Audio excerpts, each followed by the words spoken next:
Blank is 8-time serial entrepreneur and creator of business model development method for early stage startups.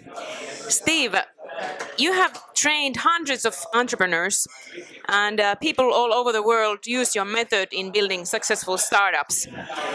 What is the most challenging part in the search of scalable and profitable business? Well, the toughest part is that entrepreneurs typically believe that they understand the customer problem and implicitly believe they understand the customer solution. And therefore, most entrepreneurs think the only problem they have is how quickly they could build the product.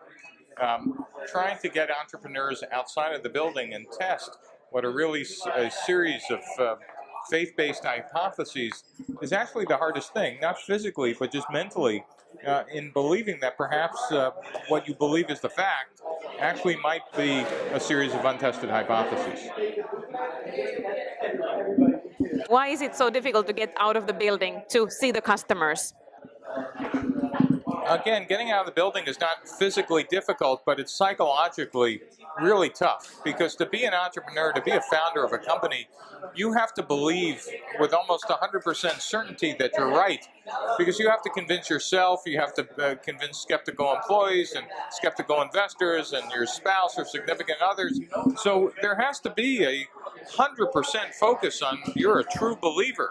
And here I am asking you that in the back of your head, I want you to have 10 neurons dedicated to kind of whispering that, what if you're wrong?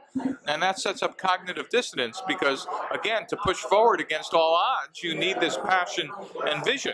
And so what I'm actually asking entrepreneurs to do is kind of reserve about half of 1% of their passion for a little skepticism of their own ideas. And so what I want them to do is figure out how to get themselves motivated to test and fail fast and find the facts as quickly as they can. You are starting the first industry-specific Lean Launchpad curriculum, and you have chosen life science as the industry. Can you tell us more about it, and why did you choose life science? So I chose life science as the first vertical-specific Lean Launchpad class because it was the one vertical I said wouldn't work for the Lean Launchpad and customer development. In fact, for years I said customer development works everywhere except in life sciences. And the irony is UCSF, a university that focuses on biotechnology in the United States, was chasing me for the last 2 years saying, no, we believe it will work here. And I was incredibly skeptical until I started talking to venture capitalists in therapeutics and diagnostics and devices and digital health. And not only did they say it was a good idea, they said they wanted to co-teach the class for me. So what I ended up doing was getting 4 life sciences venture capitalists to do advanced lectures using the same business model canvas and customer development framework and do value-added lectures on top of the standard framework. We're going to see if we can make it the standard for entrepreneurship in these domains.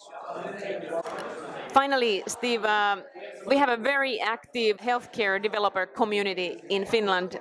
What is your most important message to our community?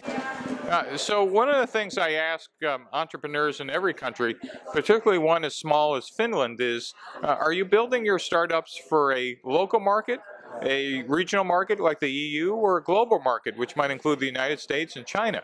And if so, that is, if you're going for a global market, the issues in healthcare are actually magnified by, every country has specific regulatory issues that you need to understand and specific reimbursement issues that are radically different from country to country.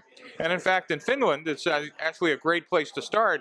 But if you're going to go global, you need to be thinking about going global from day one. Excellent. Thank you very much, Steve. Thank you.